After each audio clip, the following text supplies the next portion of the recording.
اللہ سنبھال لے گا. بالکل. Ultimately you have to leave everything to اللہ.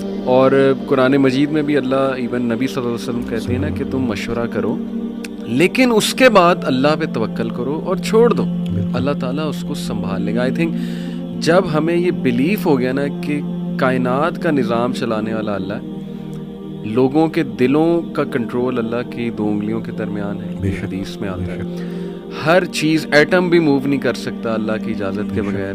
اللہ الوکیل ہے جس کا مطلب ہے ڈسپوزر آف افیئرز. تمام افیئرز اللہ نے ڈسپوز آف کرنے ہیں. جو آپ کی زندگی میں ہو رہا ہے یہ آپ توکل رکھیں, یقین رکھیں کہ وہ اللہ کی اجازت سے ہو رہا ہے, اس کا ایک مقصد ہے. بس آپ نے یہ تلاش کرنا ہے بجائے کہ اس غم کو اپنے سر پہ چڑھانے کے. جیسے آپ نے کہا you just have to find out کہ یار یہ آیا کیوں ہے, اس کا مقصد کیا ہے, یہ مجھے کیا سکھانا چاہ رہا ہے. اور سجدے میں جا کے بندہ رو پڑے اللہ کے آگے, اللہ سے تقویت مانگے, اللہ سے کہے کہ اللہ مجھے پرسپیکٹیو دے. بلکہ میں ایک کوٹ پڑھ رہا تھا, ایون دو ہی از اے نان مسلم رائٹر ہے بہت بڑا, میرے ذہن سے ابھی خیر نام نکل گیا, انہوں نے بڑی کمال کی بات کی. انہوں نے کہا oh my lord make me brave and مجھے ایسی سکت دے کہ میں اپنے غم سے وہ ریزن ڈھونڈ سکوں کہ یہ آیا کیوں ہے. سبحان اللہ. یعنی ایون دو از اے نان مسلم لیکن یہ کہ اتنی اس میں عقل ہے کہ وہ یہ دعا کر رہا ہے. تو یہی بات ہے کہ وزڈم فائنڈ آؤٹ کرو کہ یہ کیوں آیا ہے. اور بلکہ میں ڈاکٹر صاحب ایک میرے دوست ہیں بڑے اچھے اسکالر ہیں, انہوں نے ایک بڑی پیاری بات کی. انہوں نے کہا کہ جب بندے پہ غم آئے نا تو چلو کچھ دیر غمگین رہنا یہ نیچرل ہے, فطری ہے. رسول اللہ صلی اللہ علیہ وسلم پہ بڑے غم آئے, حضرت خدیجہ کی جو ڈیتھ تھی وہ اس سے بڑا غم نہیں تھا. The most smiling face did not smile for months. تو اٹس نیچرل اوکے, لیکن وہ رک نہیں گئے. ایسا نہیں تھا کہ وہ آئسولیشن میں چلے گئے, یا ایسا نہیں تھا کہ سارے کام ٹھپ ہو گئے. کیونکہ میرے دوست نے کہا کہ دیکھو جب ہم ٹھپ ہو جاتے ہیں نا, یہ پیسو شکوہ ہے اللہ سے. اتنی تو ہمت نہیں زبانی رب سے شکایت کریں, لیکن یہ کہ ہم ٹھپ ہو کے دکھاتے ہیں کہ جی بس میں تو راضی نہیں آپ کی رضا میں, انڈائریکٹلی تو ہم یہی کہہ رہے ہیں. انہوں نے کہا جو لوگ غم میں کھڑے ہو جاتے ہیں نا, ان کا دل نہیں کر رہا صبح اٹھنے کا, بستر پہ پڑے رہتے ہیں. آئی ایم شیور آپ بھی ایسی کنڈیشن سے گزرے ہیں کہ اٹھنے کا دل ہی نہیں کرتا, ہمت ہی نہیں کہ جی بندے کا دل کرتا ہے میں سویا رہوں, ریالٹی میں آؤں ہی نہ, مطلب ریالٹی از سو بیڈ. لیکن اس وقت جو اٹھ جاتا ہے نا, یقین کریں, جو ہمت پکڑتا ہے, اللہ کا نام لیتا ہے, آئی تھنک یہ اللہ کو وہ یہ میسج دے رہا ہے کہ اللہ میں راضی ہوں, بالکل. بس اب آپ چلائیں مجھے. اور صبر بھی, بلکہ میرے پاس پیشنٹ آئے تو میں ان کی میں نے کہا آپ نے صبر کرنا ہے, تو کہتے کر رہا ہوں نا. میں نے کہا کہ صبر تو ایسے کرنا ہے کہ دوسرا بندہ اپنی پریشانی بھول جائے.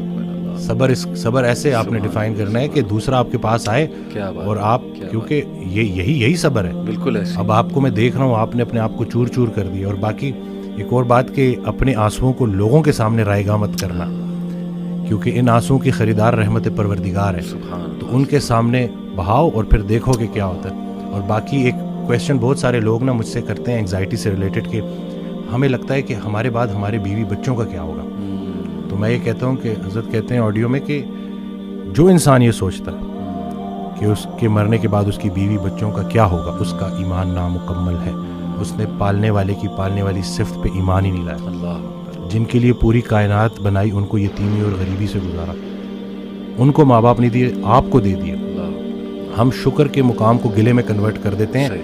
صحت بھی ہے, زندگی بھی ہے, اور کب تک ہے کوئی نہیں جانتا, اور جب تک ہے وہ کوئی چینج نہیں کر سکتا. تو پھر ابھی کیوں پریشانی لیتے ہیں؟ کیا ان بچوں کو ہم پال رہے ہیں؟ صحیح بات. کیا ہم خود کو پال رہے ہیں؟ کیا ہم اس قابل ہیں؟ بے شک. قد پہ حد کا پہرا, صحت پہ بیماری کا پہرا, اور اتنے پہروں میں پیدا کیا ہوا انسان چاہتا کیا ہے؟ آزادی. تو یہ کر کے دیکھ لیں. صحیح بات.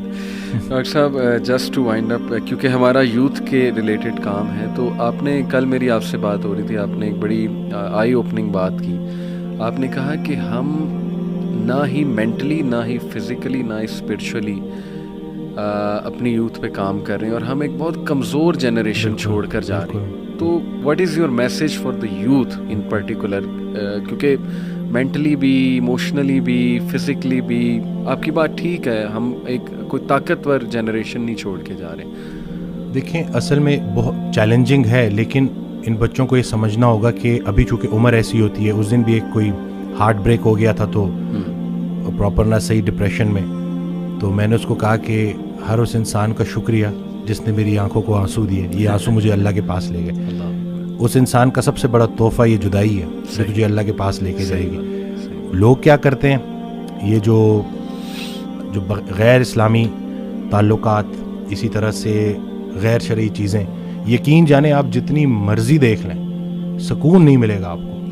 اور یہی جو آپ کی گروئنگ ایج ہے نا, اس میں آپ کے ہارمونز بھی آن پوائنٹ بہترین ہیں. اسی عمر میں آپ نے اسپورٹس میں انڈلج ہونا ہے, آپ نے پراپر طریقے سے ڈائٹ کا خیال رکھنا ہے, اور سب سے بڑھ کر یہی لرننگ ایج ہے, اس میں آپ نے سیکھنا ہے. اور جیسے جیسے آپ ایک قدم بڑھائیں گے اللہ کئی گنا زیادہ آپ کے قریب آتا جائے گا.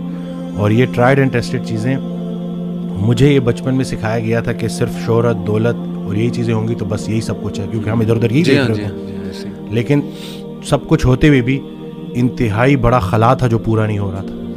تو ہم تو چلیں, وہ کہتے ہیں اگر سیدھی طریقے سے اللہ کے راستے پہ نہیں آتے تو اللہ گھما کے لے کے آئے گا. تو ہمیں تو بہت سی چیزوں سے آپ نہیں گزریں گے انشاءاللہ ان چیزوں سے. آپ کے پاس یوٹیوب پہ کانٹینٹ موجود ہے جو خالصتاً اللہ کی رضا کے لیے لوگ بنا رہے ہیں. ہمارا جو وقت تھا, دور تھا, اس میں ٹھیک ہے ہمیں شاید اس طرح سے توجہ نہیں دی گئی, لیکن اب آپ کے پاس آپشنز ہیں اور آپ پراپر طریقے سے جو صحیح, دیکھیں دنیا چلی گئی تو چلی گئی, دین چلا گیا تو پیچھے کیا رہ گیا.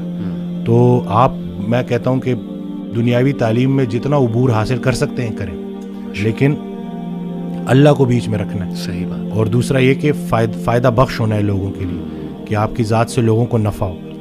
تو یہ انشاءاللہ اگلی جب جنریشن ہمیں ریپلیس کرے گی تو وہ ہم کوشش کریں گے جی انشاءاللہ. اللہ کے قریب ہونے سے آپ کو مینٹل اسٹرینتھ ملے گی, پرسپیکٹیو ملے گی. جتنے بھی عظیم کام ہیں وہ غیر عظیم زمانوں میں ہی ہوئے ہیں. غیر عظیم جہالت کے معاشرے کے ساتھ اللہ دو کام کرتا ہے, یا عذاب بھیجتا ہے یا رحمت للعالمین کو بھیجتا ہے. تو رسول اللہ صلی اللہ علیہ وسلم ہمارے دلوں میں ہے, تو جن کے دلوں میں رسول پاک صلی اللہ علیہ وسلم کی عملی محبت ہے اللہ ان پہ عذاب نہیں بھیجتا.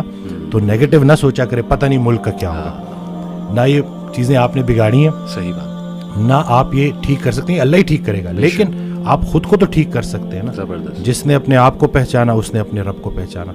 تو اپنے آپ سے آپ آشنائی حاصل کر لیں اور دیکھ لیں کہ آپ کا انٹرسٹ کیا ہے. بالکل صحیح. جو بھی کام کریں انٹرسٹ سے کریں, اور اس میں حصہ لوگوں کا رکھ دیں کہ لوگوں کے کام آئیں آپ, تو باقی انشاءاللہ کامیابی ہے.